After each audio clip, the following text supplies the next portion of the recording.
people who can afford it are building in protected areas. And then we have an issue of plastics. When the rain starts, Yes. and then they see that, okay, a couple of waterways have been blocked and people start complaining, and then a disaster is happening here, and then they say, logo book now. Nature does not forgive nor forget. When you cause damage to nature, it will fight back. There is a huge danger that we face if we don't do something now. Welcome to Honestly Speaking, the podcast where we have honest conversations about real issues shaping our lives.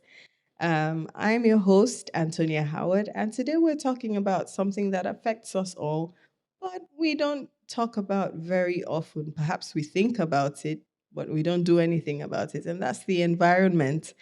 Sierra Leone is blessed with natural beauty from our forests to our coastline, but every now and then we see issues of floods during the rainy season. We have a worsening plastic pollution, as I say, and we also have rising deforestation across our vegetation.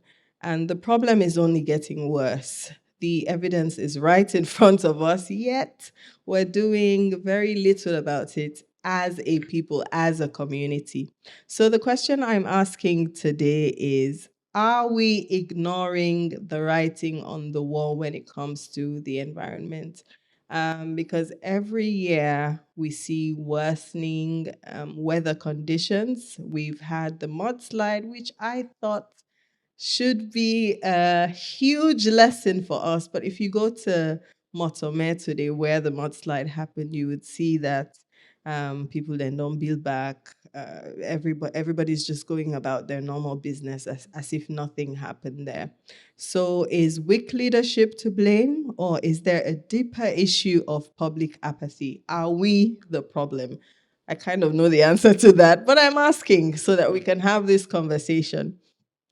So, to help me have this conversation and to tackle these questions today, I'm joined by Professor Dr. Alhaji Njai, a public health scientist, environmental advocate, and a researcher passionate about sustainable development. Dr. Njai has spent years studying the intersection of the environment, health, and climate resilience in Sierra Leone. So today he's here to help us break down what's really happening and, more importantly, what we can do about it, what we need to do about it. So welcome to Honestly Speaking, Dr. Njai. Thank you for having me, as always. All right, we had a warm-up conversation before Yeah. we started recording. So Yes. let me just go right into it.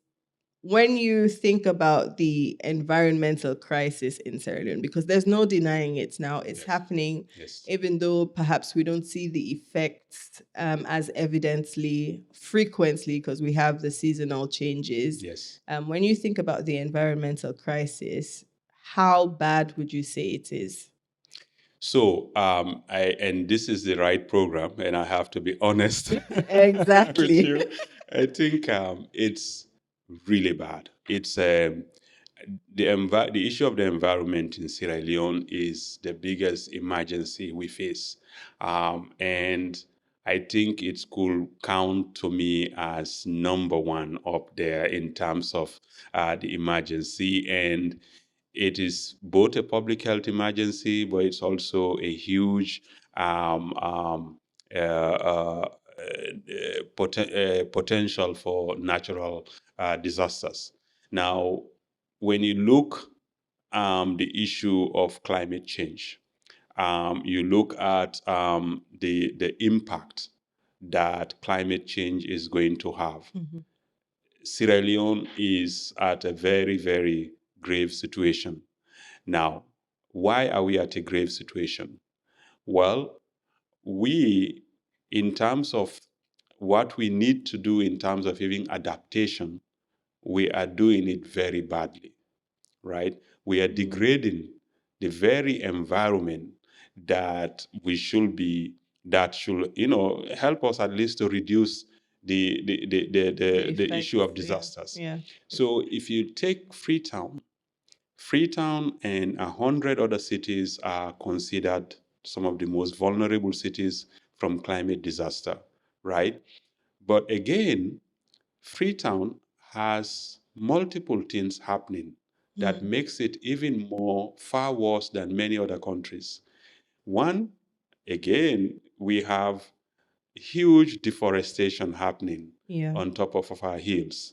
So we are building on top of hills, we are clearing forests, and so all of Freetown becomes prone to landslides, prone to flooding. In fact, the number one hazard when you take the all the risk assessments from WHO, from US CDC, from Africa CDC, the number one hazard and threat to Sierra Leone or to Freetown is landslides and floods. Every part of the city is susceptible to landslides. Now, then you then mark it with the other aspect.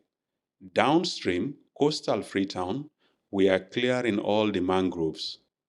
So we are removing the mangroves, and those mangroves are also very important because they also serve as breaks for the ocean, but also help us in terms of fish, breeding quality, improve quality of water, makes fish production, makes fish to produce very well. And then we are clearing all of this to build. So if you look at all of Aberdeen, all of that Aberdeen Creek has been cleared up, all the mangroves. So then you add that to sand mining. The ocean is very powerful, very heavy, very powerful. You can destroy anything on its path. But the sand is very, very good at serving as a protective, as a break. Now, we are removing that. So now the challenge we have is that if we have heavy rainfall, we don't have the trees up on the mountains to reduce the speed of the rain.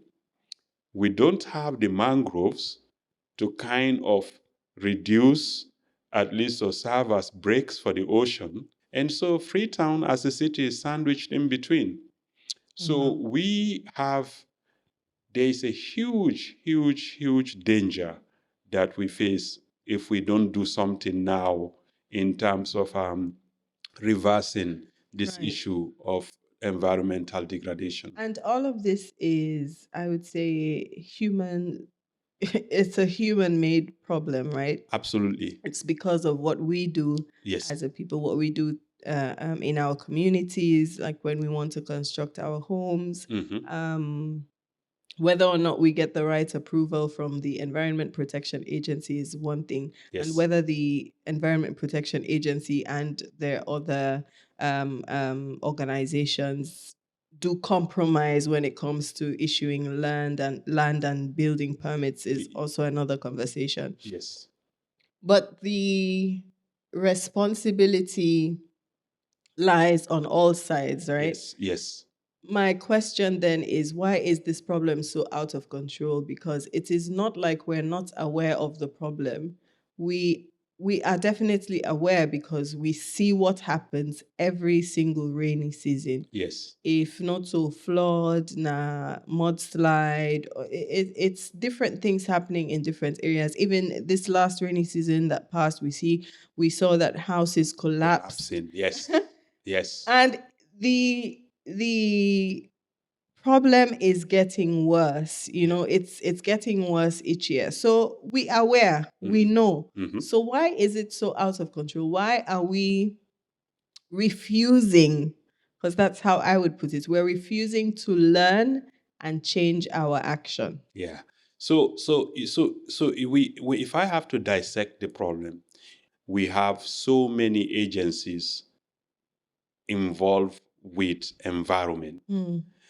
But the challenge is that all of these agencies tend to either have difficulties understanding where the mandate of one starts, where the mandate of the other ends, overlapping mandates, and without a true authority of like who is going to be actually the custodian of environmental stewardship. So if you have something, you go to EPA, EPA say, no, go to forestry. Oh, forestry say, oh, no, this is not my thing, go to lands. And then when National Public Protected Area Authority, NPPA, is saying, let me protect this area, land says, I own the land, I can sell the land. Where is the overarching goal to say stewardship, protection of the environment is the paramount thing in all our actions that we do? And then we should have a singular authority in terms of doing this. When it comes to the people, you see where ignorance, you know, you see issues of despair and poverty intersect. So where you have ignorance, poverty, despair, and survival intersect, they just do, because you and so you have, because there isn't any direction set. I mean, they are in Freetown to survive in any way. So they basically say, you know what, capitalize on it. I can squat here. But then also, who are the major defaulters? The major defaulters are also the people who are also extremely rich. So they also defy some of these things around regulations that are put in place. Like, for instance, you find um, people who can afford it are building in protected areas, and they build major, big buildings, mighty buildings, and so you say, how? Because to build in these places is not cheap. It's not cheap. So there is a combination of, I think it's almost I will hate to say it, it's a total recklessness in the entire space, whether it comes from recklessness in terms of recklessness from the part of authorities in terms of stewardship, and then recklessness from people, because people haven't been given the directions in terms of the stiff regulations, the stiff policies, the education around what are the consequences of doing what the And actions they are taking. I also think even if they are given the directives, because I've heard multiple adverts on the radio, for instance, saying, oh, for cut stick, or if you cut stick, you for plant and back, for two way dot in a street, for two way dot in a gutter. Yeah. The rules are made public, but I am yet to see anyone face the consequences, real consequences Yes. for doing some of those things. Every Absolutely. now and then, Yeah. there is this noise about demolitions ongoing, Yeah. but it is not consistent. It is not consistent, which means the authorities are not very intentional about what it is they want to achieve at the end of the day. It is just, I would say, emergency response, like during the rainy seasons, or when the rain starts, Yes. and then they see that, okay, a couple of waterways have been blocked, and people start complaining, and then a disaster is happening here, and then they say, logo book now. Absolutely. And this has been my major problem over the years. I think, the importance that we should put on it has not been there. We've not been deliberate and intentional, just like you're saying, on protecting, conserving, and also ensuring that the environment is well taken care of. Yeah. That is something that has been absent, and it has been absent for a long period of time. All across this country, you see challenges around the environment. Now, to me, the biggest thing that people forget and is that nature does not forgive, neither forgets. Right? Nature does not forgive nor forgets. And so when you cause damage to nature, it will fight back. And that's where the danger is for countries like Sierra Leone, where we don't have the sort of the capacities countries like the US, countries like in Europe and other parts of the world have, where, for instance, you get a hurricane and then they're able to rebuild. Yeah. You get an earthquake, you get a major fire disaster like what happened in California, they're able to rebuild. We don't have that. What we should be thinking about is how do we build our adaptive strategies? If you look now, all across the country, you see islands like Yeluboya disappearing, Hmm. right? In Sierra Leone, it's slowly disappearing. Every year, the people are moving their houses. Every year, they are moving because the ocean is creeping in, right? Yeah. Lots and lots of places, yeah, Do they across. do sand mining in that area? Not even sand mining. This is climate change. Yelboya, the ocean is, with climate change, you see sea level rise. Mm. And they are beginning to notice these things because they are losing land. So the sea is creeping in each Wow. time, little Wow. bit. So we are having these issues across Sierra Leone. People are not even aware. And then we have an issue of whether you call plastics. We have not regulated plastics. There is illegal mining happening all across the country. In fact, now almost 50 to 60%. We have a new study that we are working on now Mm. to look at the impact of illegal mining. And there is contamination of our rivers all across the country now. Heavy metal toxicity. Communities are drinking water that is contaminated, right? That is not even something we are thinking around. Pesticides are on the rise across the country because people are replacing traditional agriculture, go in, Mm. cut grass. They just use herbicides to kind of kill all the grass. But then the problem is that when you apply all these herbicides, they end up in streams, water Yeah. bodies, and Yeah. all that in these communities. So we are not checking that. The other aspect is that we are not looking at the fact that we are seeing now more closer and closer in terms of the frequency of infectious diseases, epidemics. And all of these are very much linked to the fact that when we are clearing forests, we are building, we are getting much more closer to pathogens and animals that are reservoirs of infectious diseases. So we are clearing up places, we are building in places where we were not supposed to build. Now, if you look over the night sky in Freetown every evening, it will be littered with bats. Bats Mm. are all over the place. Most of where we are inhabiting are actually places where bats live.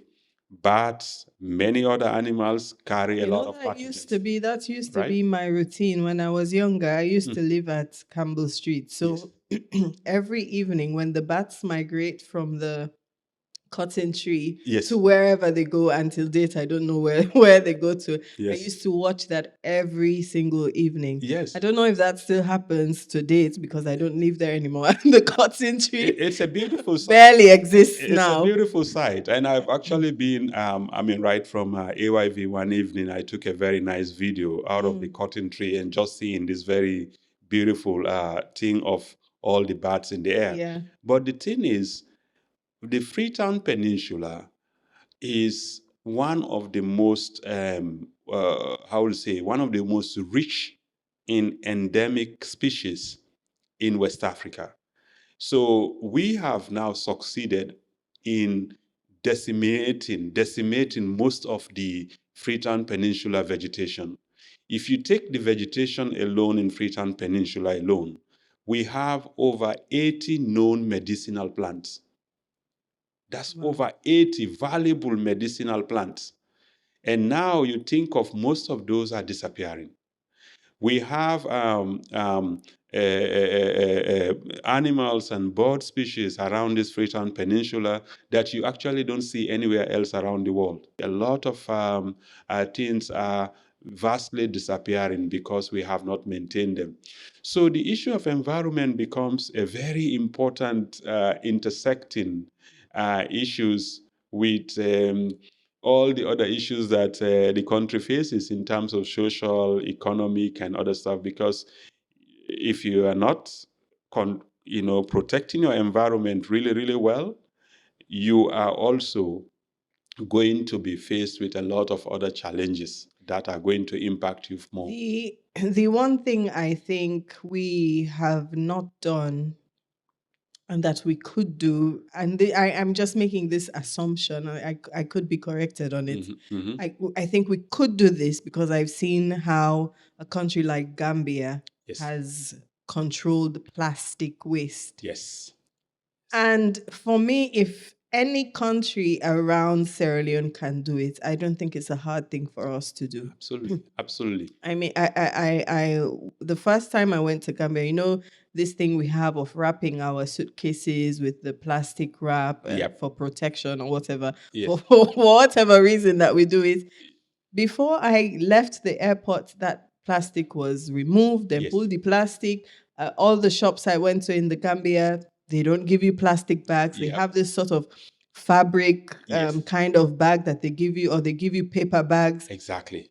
All the businesses and even the markets, Yes. even where you go to market, the people in the market, they're not they use plastic bag, they use other forms of packaging. That's it. And they've done so well with it. And I just think that this is something Sierra Leone could do as well. There must be that commitment from leadership that says we are committed in terms of then ensuring that we tackle this issue, and we also create the enabling environment for that to happen.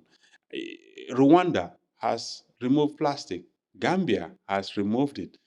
I went to Kenya, was the same thing. You don't have plastics in circulation, and they also have a greater understanding of the environment, the greater understanding of how to protect nature around it. And for them, for instance, in Kenya, of course, they depend on tourism, and then they've realized their lives have to be built around protecting their environment. But as a country, I think we have tremendous dangers, disasters that have happened in this country, and we might see more. That's my greatest fear, because if you take now, like Ebola, for instance, Ebola happened here, it was very devastating. We are currently facing an mpox outbreak in Sierra Leone. And all of these outbreaks, monkeypox is a zoonotic virus. When we say zoonotic, I was about to ask what that means. yeah, when we say zoonotic, it's that it comes from environment, hops to animals, animals to humans. So they all have an environmental angle. The spillover will come from the environment through animals to humans. So we see more and more of these things happening. In fact, now as a country, we now have to deal with, in the next coming month, major flooding issues, major issues around landslides. You saw last season, you saw the number of buildings that just collapsed. Yeah. Lots of houses, lots of deaths, of innocent, even children and people who died from the building that collapsed in the east of Freetown. We don't have proper building codes. We are not managing our forests and vegetations really well, and then we are also the coastal area. We are not managing really well. So with flooding, we have a lot of issues. Things like cholera, cholera outbreaks, diarrhea, waterborne diseases. This is all part of it. You see the incidences of things like malaria. Yeah. Right? And then we are seeing high incidences of dengue. Now, dengue is even worse than malaria, right?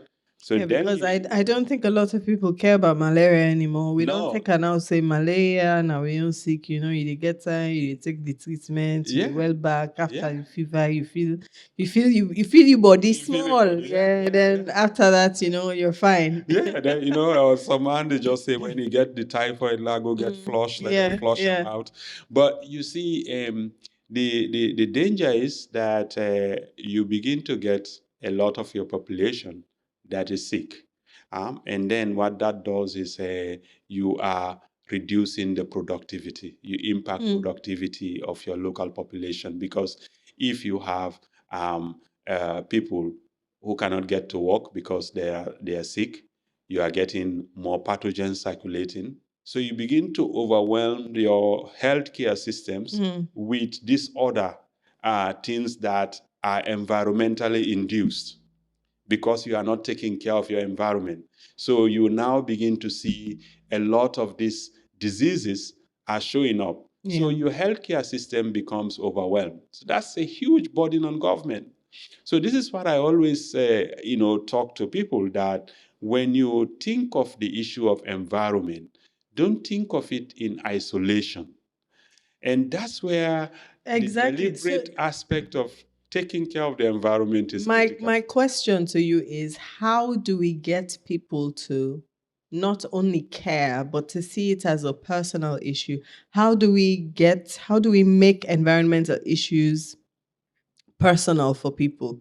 When I saw the landslide in Sierra Leone in 2017, I almost said, yes, this is it, because I thought that was the moment that we should see that this is a real issue that we should target, right? Now, environment is about a common good. We all own it some way. It's all, it's like there for all of us. Yeah. And that's also what we call the tragedy of the commons, because it is there.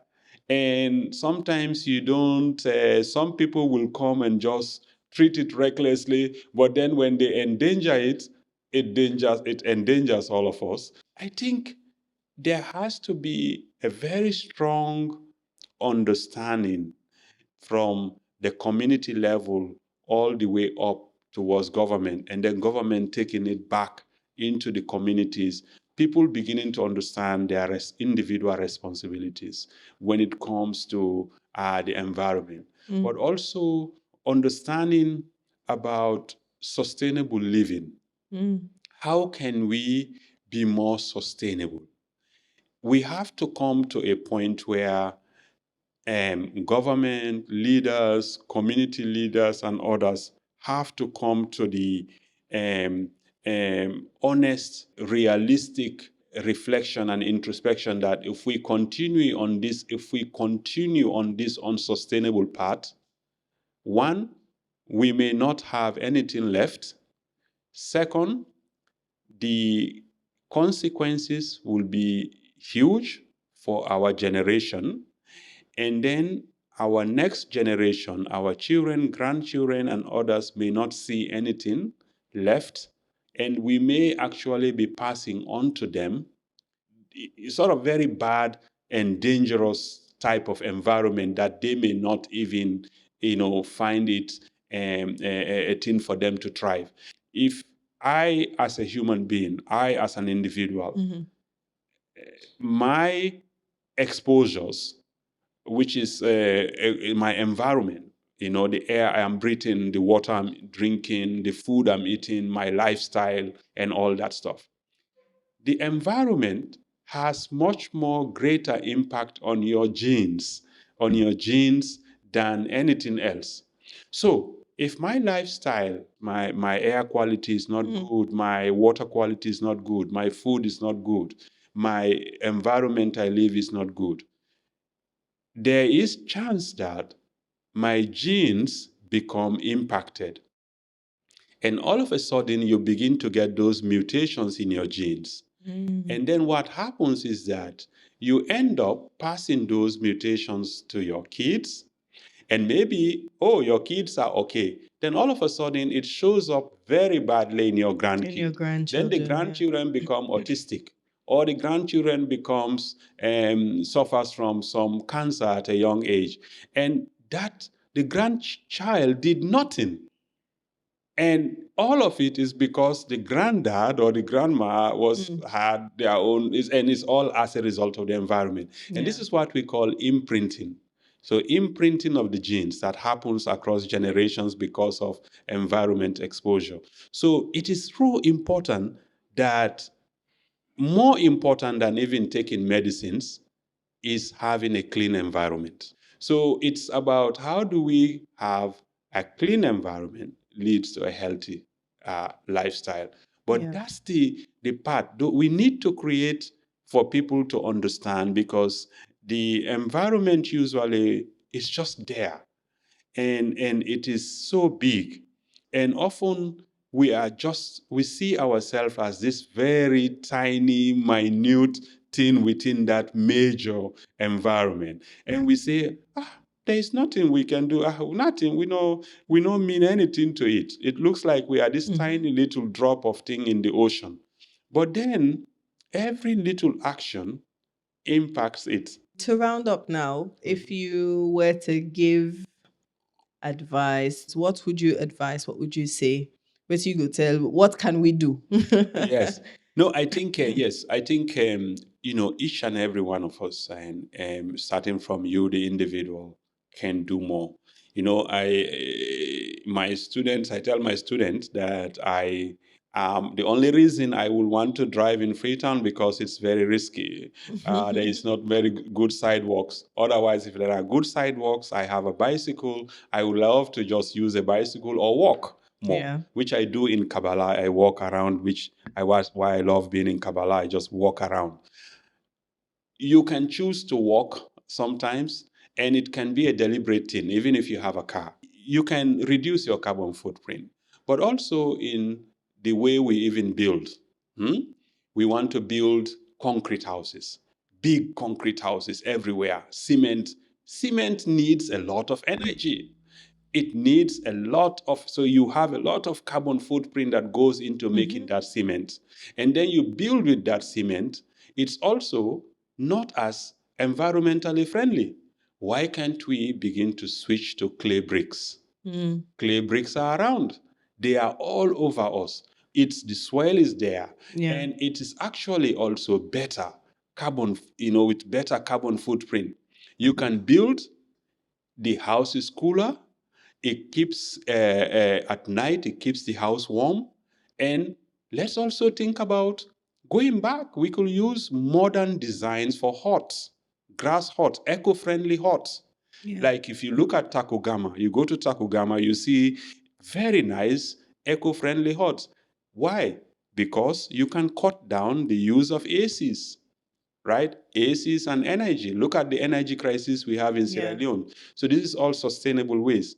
We can cut down on use of plastics, right? By encouraging the use of local materials that you can reuse, right? But that also can enable entrepreneurship. It can enable business, because people will be now going into producing these bags, right? And it's locally produced. We can even go down to even making our own raffia. Use our raffia palm, raffia bags, and all those things that can become something more cultural, right? You can now help the local economy, build the local economy. See, environmental protection, conservation, and environmental solutions should be built in with the culture communities. By streets, by neighborhoods, you can organize and say, you know what, let's organize, let's have some trees, let's green our community, let's plant our trees. And then you bring kids, you bring adults, everyone in that community. Let's say, okay, everyone in front of their house or their area, let's plant 2 to 3 trees, and then you make sure you nourish them. Now, if you plant more trees, let's say we have more trees around Freetown, you will actually, in the end, cut down your energy needs by over 50%, because trees are going to keep the city very cool. You see, so if you plant trees, you cool things down. And when you cool things down, you don't need you don't need AC all you the don't time. need AC all the Yeah. time, right? So these are some of the things we begin to think about. Like, these are not like needs a lot of energy. It doesn't need a lot of cash. Yeah. We Yeah. have the rains, we have the soils. You can plant trees. Yes. But thank you so much, Dr. Njai. This has been such an eye-opening conversation. And like I said in the beginning, the reason I have this conversation, or the reason I have Honestly Speaking, is to just start opening up these conversations and hope that they will continue outside of these four walls, outside of this studio, that we can start asking the right questions. Yes. That we can start, that we can begin these conversations in our friendship groups, in our families, and then little by little start to take action. So thank you so much for your time. Thank you very much. That's it for today's episode of Honestly Speaking. Thank you for listening and being a part of these important conversations. If you've enjoyed today's discussion, please like and share. And if you're feeling inspired, do leave a review. I'd love to hear what you think. And of course, carry on the conversation online. Share your thoughts, experiences, and ideas using #HonestlySpeakingSL. Until next time, stay curious, stay engaged, and stay honest.